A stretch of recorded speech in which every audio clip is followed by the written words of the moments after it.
them. Let's start out with this first one about clarifying and sharing learning intentions and criteria for success with students. Think of a time, and obviously the webinar format prevents us from being able to do this, but if you would, think about a time when you were asked to work on a major project or assignment, but you were unclear about exactly what it is that you were supposed to do. When I do this with a live audience, what's interesting is how easily these stories come. Jokingly, some folks say, oh my gosh, every time I have a major thing due for the Department of Education, sometimes I feel like that. And there's all sorts of stories of people being in classes and courses and where the teachers make a big deal about, here's our project. It is the biggest grade that you're going to have for a marking period. And then students get into the middle of it, and they're not completely clear about what they're supposed to do.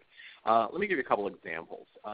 One, I remember being asked to do a science fair project when I'd never been to a science fair. Made it a little bit difficult.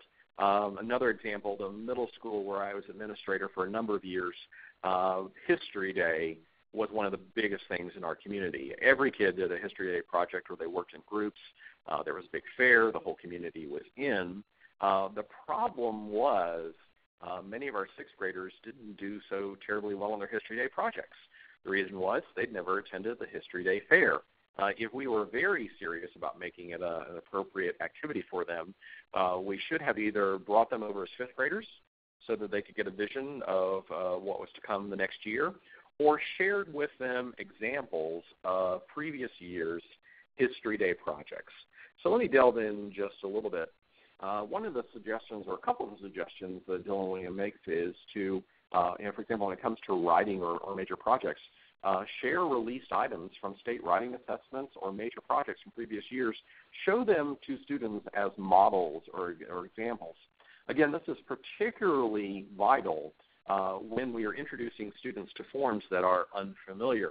A middle school science teacher that I worked with used to bemoan the fact that he would say, I spend from August until about October before the kids really understand how to write a lab report. And it was his year of science that was the first year of lab reports for kids.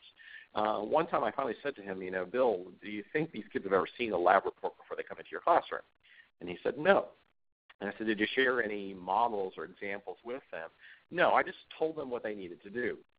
So what was really going on between August and October was kids trying to figure out, through the teacher's feedback, what it is that he wanted.